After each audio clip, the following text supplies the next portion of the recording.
verse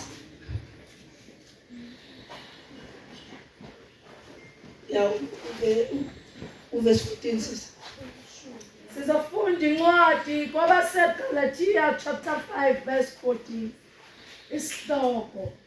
Imisebenzi yenyama nezithelo zikamoya. Verse 14. Ngokuba umthetho wonke ugcwalisile ezwini linye lokuthi wathanda umakhelwane wakho njengoba uzithanda wena. Hallelujah. Sinjani ubathanda umakhelwane? Ayithi sizolungisa umzimba. Ayibonga Inkosi. Ekulungiseni kwethu umzimba sizoqala uhambo manje. Akabonga uJesu. Ngilandiwe ngabizwa la ngikhona. Akabonga uJesu. Emanyelene bengikuwo. Akabonga uJesu. Uthi uJesu ngilungisele umzimba. Isitha sokuqala somuntu inhliziyo. Glory to Jesus. Amen. Isitha sokuqala somuntu inhliziyo. Ethi siyayibona ukuthi lokho iqhubekile baye bathi abantu abasha into lokho ivela bathi iya trend nithi. Kuthiwa injani?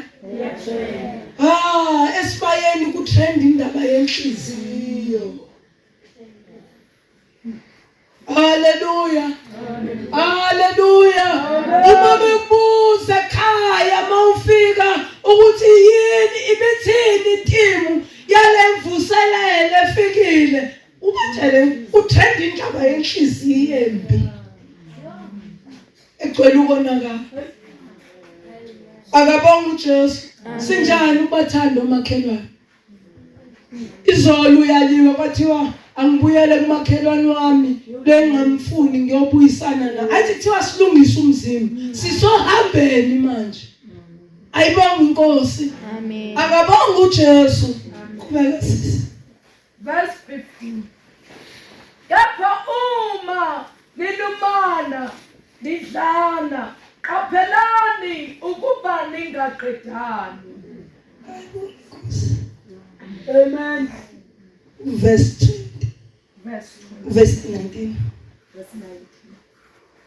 Kepha imisebenzi yenyama isobala engukuthi ubufebe nokungcola namanyala nokukhonza izithombe nokuthakatha nobutha nokulwa nomona nokuthukuthela nokubanga nokwalana nokwahlukana nomhawu nokudakwa nokuxokozela nokunjalo engandulela ukunitshela ngakho njengokuba senganitshela ukuthi abenza okunje abayukulidla ifa lombuso kaNkulunkulu. Hallelujah. Hallelujah. Amen. Hallelujah. Amen. Nankumhluzi ekhulunywa ngawo ukuthi thulula umhluzi ebese ubeka inyama edoleni. Ayibonga Inkosi. Inyama esemhluzini iyavama ukonakala. Akabonga uJesu. Ngicela ukubuza uma ngabe uxhabhisile ekhaya uphekile inyama wayifaka amanzi waxhabhisa ukhona ozwayo la ngaphandle ukuthi uyaxhabhisa. Ayasikhuluma. Ukhona yini ozwayo la ngaphandle ukuthi uxhabhisile? Yebo.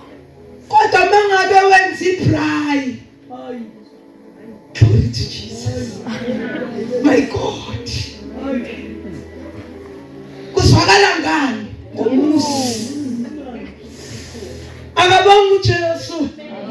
Yesu uma uzothulula umhluzi. Akabonga uJesu.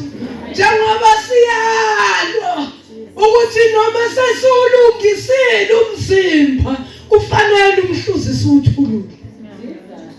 Hallelujah. Sesulungisile umzimba athe uJesu akathokozi ngemhlatshelo akabonga uJesu. Amen. Ngoba inkonzo yaseqaleni yayithi mawonile thathi iphuphu noma uthatha imbuzi akabonga uJesu.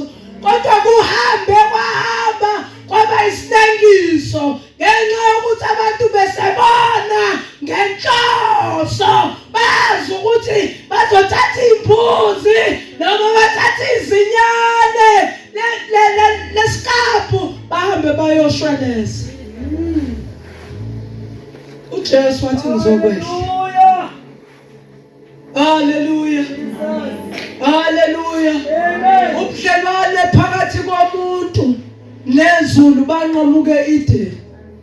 Uma silalela izwi kaNkulunkulu lithi asenze umuntu ngomfanekiso wethu asifuze. Akabonga uJesu. Umuntu wayisona. Izwi kaNkulunkulu libeka ngokusobala ukuthi uma ungezozalwa kabusha uzalwe nangamanzi nangomoya kungenzeka ukuthi ubone. Amen. Abanjani abazobona umbuso kaNkulunkulu? Lithi izwi kaNkulunkulu uJohani chapter 1 verse 12 uthi weza kokwakhe kodwa bakhe abazange bamamukele. Athi bonke abamamukelayo abapha amandla ukubizwa ngabantwana bakhe. Amen. Sihlukene kabili emhlabeni, kukhona abantu bese kuba khona abantwana. Ibona labo uNkulunkulu abezwayo. Akabonga uJesu. Mangabuza nje kuthiwa mina ungazela unengane enye intombazane put ayanda. Kuqhamuka igcwele emasiphuma la. Ubani ozomsindisa kuqala? Ubani ozokwazi ukuthi umhlwithi eqala phakathi kwezicwele ingane yakhe ngenxa yani yegazi. uJesu wehlela lokho. Wayizobuyisela umuntu angabe saba umuntu kodwa abe umntwana. Akabonga uJesu. Ngiyamemezela emphakathini osemndozo nasemanzana uyuze kuJesu ukuze ube umntwana kaNkulunkulu. Ayibonga inkosi. Akabonga uJesu. Angithi lezinto yizo lezi ezenza ukuthi ngisho noma sikhuleka but ayami singakhona ukubhobokelana noJesu. Sinomhawu. Akabonga uJesu. Unjani umhawu uma ubona ingane kamakhelwane isebenza? Akabonga uJesu. Imhluze kumele siyithulule. Yize noma umzimba usulungisile kodwa kwanele. Ya Jesu. Usulungisile umzimba kodwa kwanele. Thulula umhluzi.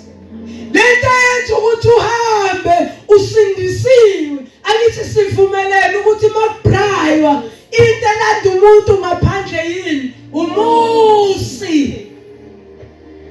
Ayibonga inkosi. Uma ngihambe endleleni ngingenawo umusi odonsa abantu ukuthi kunephunga la. Iphunga elingajwayelekile.